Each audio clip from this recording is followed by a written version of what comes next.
Good morning, children. Today we are going to start the third exercise of data handling, that is probability. So, probability is basically the number of chances, counting the number of chances that a particular event will happen or will not happen. Okay. First of all, what is event? So, basically, each outcome of an experiment or a collection of outcomes is called an event. Means, suppose we toss a coin. So, how many things are possible? You can get head or you can get tail. So, when you have tossed the coin, so it is event. When you have tossed the coin, it is event. And what are their outcomes? Head or tail. Okay. So total number of outcomes are basically 2.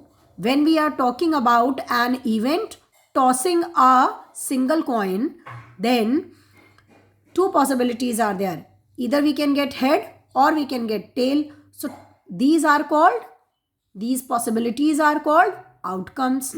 Total outcomes, possible outcomes are 2. Okay. Likewise, if we talk about complementary event, clear?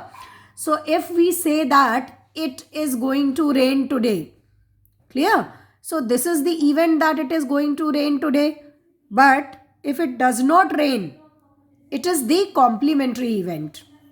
Means happening of the event is called event, and if that event does not happen, then that is called complementary event. Like if I read this paragraph, it is the possibility that there will be only 2 outcomes, which states that an event will occur or not. Likewise, I said it will rain or it will not rain. Only 2 things are possible. Clear? Like a person will come or not come to your house. Or if we take one more option, that is getting a job or not getting a job. Either if a person has gone for interview, so either he'll get the job or he'll not get the job. So if he'll get the job, it is event. What is the complementary event of getting a job? It is not getting a job. So if he gets the job, it is event. If he doesn't get the job, it is complementary event of that particular event. Clear? If we talk about probability, so first of all, we count total number of outcomes, means how many possibilities are there. Then in the question, you will be given some conditions. Okay. According to those conditions, we will have some favorable outcomes. Clear? Okay. You will come to know when we are going to start with the questions, then you will better understand what is favorable outcomes. Clear? Right now, you understand that if we apply some conditions, then among total number of outcomes, we will choose few of the outcomes. Clear? So those chosen outcomes will become the favorable outcomes. Clear? And the ratio of number of favorable outcomes to the total number of outcomes is called the probability of event. PE, probability of event. And in the next line, if you can see, it is PE dash. This is the probability of complementary event. Means if the event happens, then PE. Otherwise, if you have to calculate the probability of complementary event, you will subtract the probability with 1.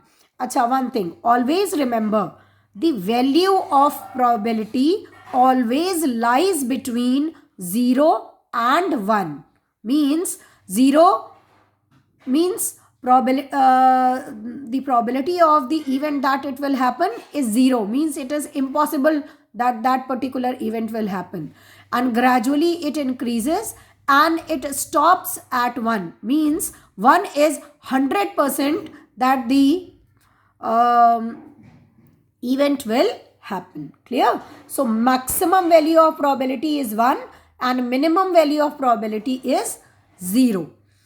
Here is the picture. You can see, I have taken the example that a single coin is tossed. So if a single coin is tossed, then we can have two things. There are two outcomes which are possible. Clear? Either we can get head or we can get tail. Clear? So if I say what is the probability of getting head on tossing a single coin? Clear? So total number of outcomes are 2, head and tail. But the condition is getting head. What is the probability of getting head? It means our favorable outcome is this, head. So number of favorable outcomes becomes 1. Okay.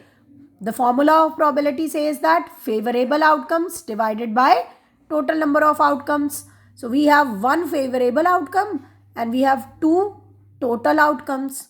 So it becomes 1 upon 2. 1 upon 2, that means half, 0.5. Okay. But I'll suggest that you should write the value of probability in a fraction form. Don't calculate in decimal form.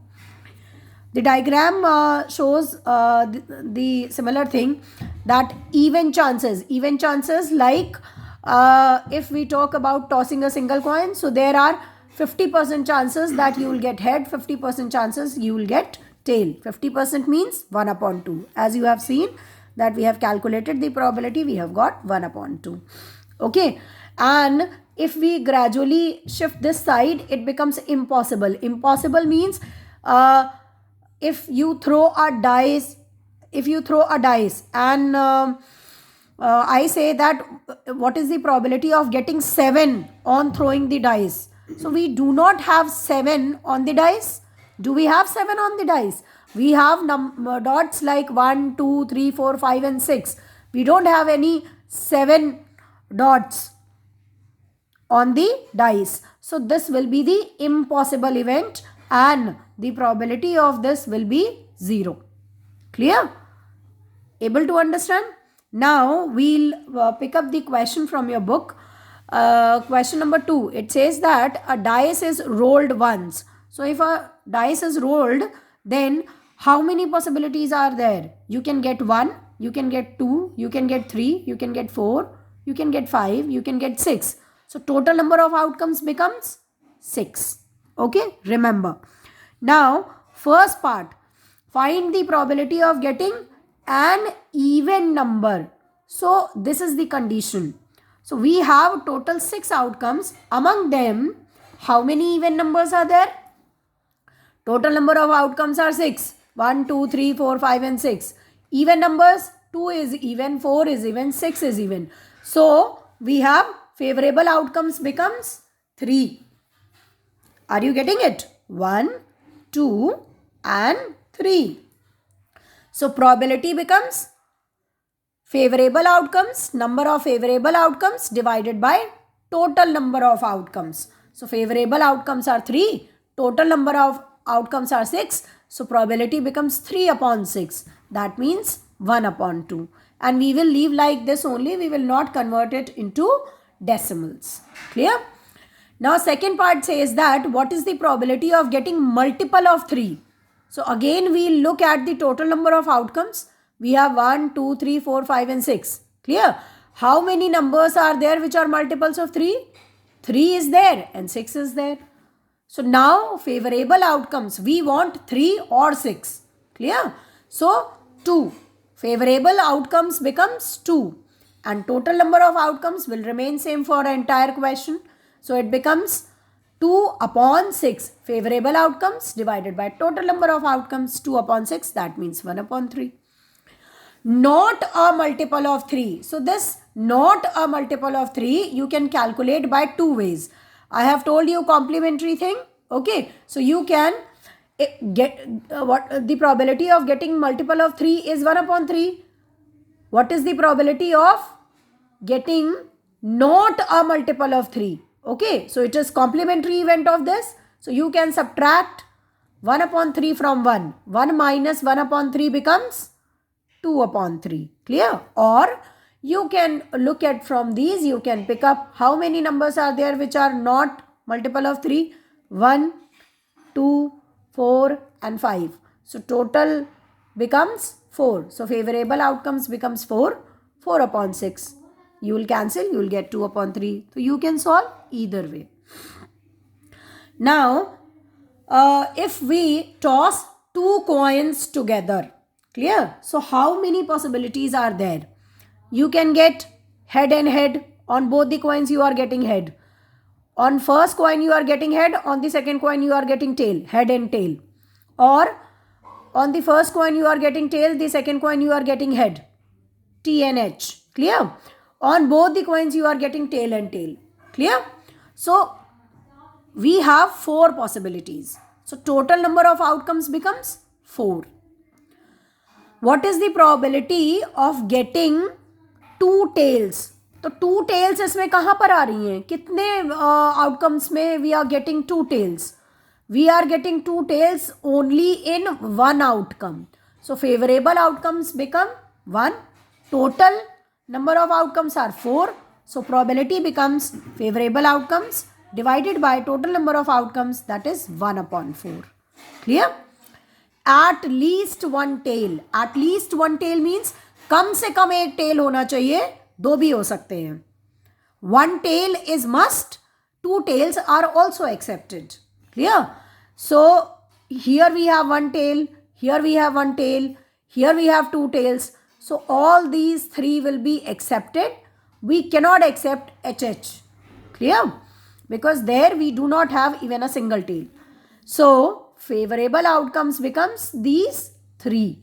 So probability becomes favorable upon total, that means 3 upon 4. Clear? If I show you, it is this. See, TH, HT and TT, 3 upon 4. Now third part, it says that what is the probability of getting no tail? So how many, I'll go back once again. How many options we have if we do not want even a single tail? एक भी tail नहीं होना चाहिए. Then we have only one outcome in which we don't have tail, HH. Clear? So favorable outcome become 1 and total number of outcomes are 4. So probability becomes 1 upon 4. Clear? Now we are going to complicate it little bit more, as the question number 4 says we have 3 coins are tossed together. There are 3 coins. So how many possibilities are there? See, on all 3 we are getting head. Now I am only changing the third one. So on first 2 you are getting head, on the third one you are getting tail. Now I am going to change the second one. First you are getting head, third you are getting head, second you are getting tail. Now I am going to fix second and third, first you are getting tail. Are you getting it? We'll do the same thing for head also. Clear? So first you are getting head, the other 2 you are getting tail. Now I'll fix first and third. First and third you are getting tail, and first and third you are getting tail, and in between second one you are getting head. Clear?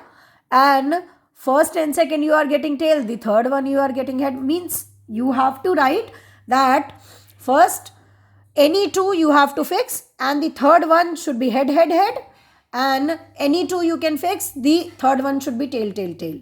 And on all 3 you are getting tail, that will also be there. So if we count how many possibilities are there, 1, 2, 3, 4, 5, 6, 7 and 8. So total number of outcomes are 8. Now what is the probability of getting at least 2 heads? At least means minimum 2 heads are required. We can have more than 2 also. Okay. So here we can accept it. Here we have minimum 2 heads. This is acceptable. Here we have 2 heads. This is acceptable. Here we have 2 heads. Acceptable. This is not, because only single head is there. Single head is there. No head is there. Single head is there. So these are not acceptable. So we are accepting all 3H. We are accepting 2H. We are accepting 2H. We are accepting 2H. So favorable outcomes become 1, 2, 3 and 4. Clear? And total number of outcomes are 8. So probability becomes 4 upon 8. That means 1 upon 2. Clear? Likewise, at least one tail. So single tail, only one, minimum one tail is required. We can have two tails also, we can have three tails also. Okay, at least one tail means minimum one tail should be there. Okay, we can have two tails also, we can have three tails also. So this acceptable, this acceptable, this acceptable, all these are acceptable. Only HHH will not be acceptable because we don't have any tail there. So favorable number of outcomes becomes 7 and total are 8. So 7 upon 8. At most one tail. At most one tail means maximum one tail should be there.